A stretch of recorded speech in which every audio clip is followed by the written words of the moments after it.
continue to support food torture culture because dogs and cats are friends and family. Not food! Cats are friends and family. Not food! 2 days, 10,000 dogs. Many of these are pets, stolen dogs like your pets, dogs and cats, will be boiled, live skinned, blowtorched, bludgeoned, boiled, legs cut off alive. Please do not support food torture culture, China. Stop the criminals in your own country. Do not support food torture culture because dogs and cats are friends and family. Hi, my name is Perera. I'm thrilled to be here today. I'm with my dear friend Lori Allen. We've been very involved for several years in working with several groups to stop the dog and cat meat trade, both in the United States and over in Asia.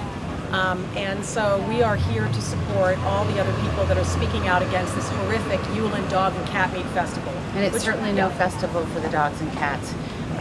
Every year, about 10,000 dogs are brutally killed.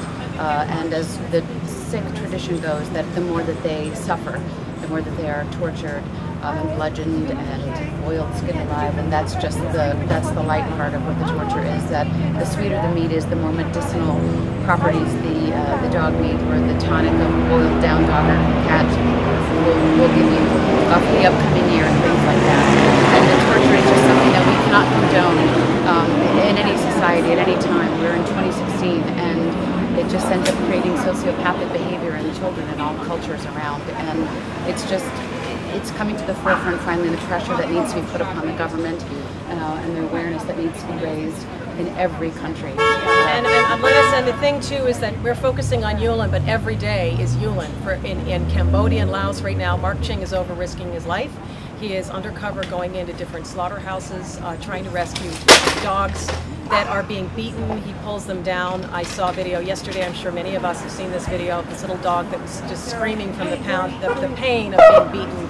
So every day, there's a lot going on. But you know, every day dogs, millions of dogs in Asia are being brutally victimized just for a tradition that frankly needs to be, it's antiquated, barbaric tradition that needs to be stopped, put to rest forever. And the torture is such that I don't think that people understand exactly what kind of torture it is. And sometimes it's so hard to hear that people just turn a blind eye and they don't want to hear it, they don't want to see it. And I totally understand. Before I knew that this was going on, I didn't want to see it. She was always telling me, I don't want to hear about it. I don't want to hear about it. But it actually goes on in our backyard here in Los Angeles. Any big cities where there's a big melting pot of people. It's happening in Koreatown, actually. So that's another thing that we'd like to do an investigation. It just needs to be eradicated from our culture. And the thing is the torture that goes on that I think people are now starting to understand. They're activists all over. Then it really involves taking to the streets. It involves getting to the streets and letting people know the torture is far worse than what people are starting to know. It's actually the slaughterhouses. It's mostly pets that are stolen. They belong to people. They go and kidnap them from their yards. They're stolen pets. They're service pets. Most of them have tags on them. A lot of them are, however, bred just for this purpose. And it's beyond the point of being something that is acceptable. It's an underground. It's an underground movement that just has to be stopped, and the more that we can take to the streets and have people understand. And if you take your camera and go over there, they are also traveled in these tiny cages, and they're cramped on top of each other, where there is no food, no water, in the hottest of heat, the coldest of cold, and most of them don't even make it through the traveling on top of each other. So we're here to support the people that are in these countries now that are saying no to food torture culture.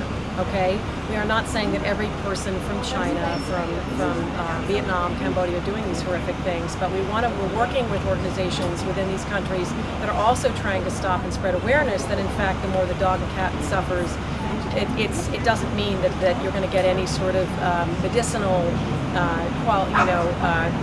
benefit from it. In fact, the activists there are risking their lives. The activists that are in China, that are in the Philippines, that are in Korea, they are risking their own lives to save the dogs. They have their trucks. I mean, they live literally.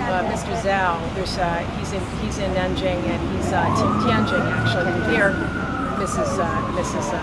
Yang, who is a character. These activists, they're not like Humane Society. Sometimes it's 6 women. No to Dog Meat saved 800 cats from being slaughtered a year and a half ago, and it was 6 brave women that stopped the truck. And it took Julie DeCadney about 5 days to negotiate with a translator to get these cats. Many cats, Sophie Lynn, one of the activists, was literally holding kittens as they were falling through the cages. So, I mean, we have to just give props to these people that are risking their lives in these communist countries, that are putting their, they're ramming their cars in front of the dog meat traders' trucks and stopping these trucks filled with dogs. And I just want to say on a very positive note that organizations like TASN, Together Animal Chinese Network, they are amazing. Right now they're rescuing hundreds of Labrador retrievers and sending them to San Francisco. But any dog is a beautiful dog, and so people can actually adopt these wonderful, wonderful dogs. And I actually have a dog that I've rescued from China. His name is Bear. He's a Tibetan Terrier. He has an underbite. He speaks fluent Mandarin Chinese, and he's vegan, and he's a wonderful pet. So, and he was actually saved from he and his sister were going to be eaten by their owners, and they were being kept in a little cage to be fattened up. So I think that's enough from us, but we're really happy to be here. Thank you so much, and let's hope more people get on board with this movement. Dogs and cats are friends and family. Let's stop Yulin 2016. We can do it.